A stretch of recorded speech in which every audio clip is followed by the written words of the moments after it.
Everyone, welcome back. So now that the lockdown has been in the process of being eased by the president, we all understand what is going on now. It is curfews, curfews, curfews. Like that's the buzzword right there. So it's curfews everywhere. Most states are adopting that now as a better means, just like it's like we have striking balance between the lockdown, the disadvantages of the lockdown, and the advantages, and also the advantages and the disadvantages of opening up. So they're trying to strike a balance between those two things. So, and that's the reason why we're having all these lockdowns, especially in the evening. So, for example, in those states, we have lockdowns starting from 7 p.m. in the evening, and in some other places, probably 8 p.m. and on like that. In Ekiti State, we have something like that too. So now that has been the main go-to for most governors right now. So I'm going to be explaining why do we have that.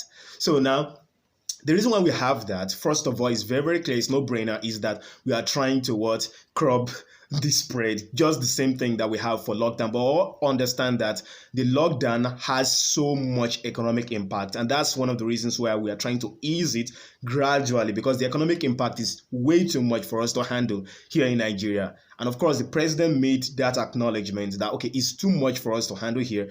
And that's the reason why we're easing it. But we still want to restrict movement as much as possible. If it is not necessary for you to go out in the evening, don't go. So that's just the basic principle. And of course, we understand that the daily work that most people do, usually in the day. So most of the work you're doing is usually in the day. So, okay, a whole lot of economic activities are still going to be going on during the day. But at night, they are trying to sacrifice most of all those things that are going on at night, maybe bars and whatever. Don't go out at night. So that's what they're trying to do. And there are actually legitimate reasons for that. Legitimate reasons for that. It's not just an arbitrary thing that, okay, we just came up with. And I'm going to be citing an example from Al Jazeera News so that you can understand this thing. So now this is coming from Al Jazeera, and it says, experiment shows UV rays destroy COVID-19 both on surfaces and in air.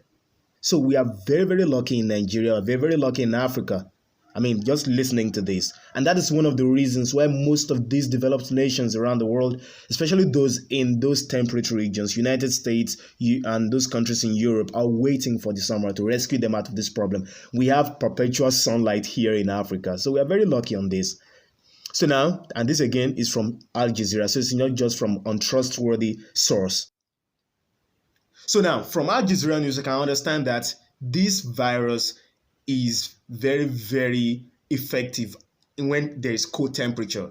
So when there's cold temperature, the thing is very effective, and it means that it can spread much more in colder areas. And of course, we know that at night, the temperature is going to be so cold in most places right now. So that's just the case. It means the temperature is cold, and then the humidity is higher at night because we're, of course, in the rainy season. So in the rainy season, you're going to have dews and all of that. So it means the humidity, that's the content of water vapor in the air, is going to be high. And it also means that the temperature is low. The conditions are very, very favorable for this virus to spread at night compared to the day. In the day, the humidity is going to drop because of the hot sunlight everywhere. And of course, the temperature is going to be high.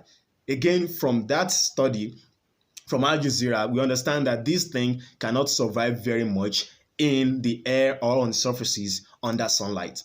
UV rays kills this thing. So that's just it. So it means it's less risky in the day for people to go outside and maybe touch things with their hands or whatever. And of course, we understand that that is the means by which this thing spreads the most. It's not even by the breathing. It's it spreads more by contact. Okay, you touch something and then somebody comes over and touches it, understand? So that's how this thing spreads the most. So now we understand that this thing is going to last a whole it's not going to last so much long when it's during the day where there's sunlight and all of that. So it's less risky during the day. So it stands to reason that the government is going to be able to risk it for people to go outside during the day, but at night where it is going to be able to spread a whole lot more, they are trying to restrict movement during that time. So that's the reason. So you just have to get that in us so that we understand the reason why they chose night and not day for the restrictions of the curfews.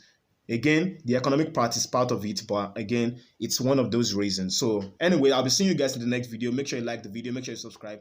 Thanks.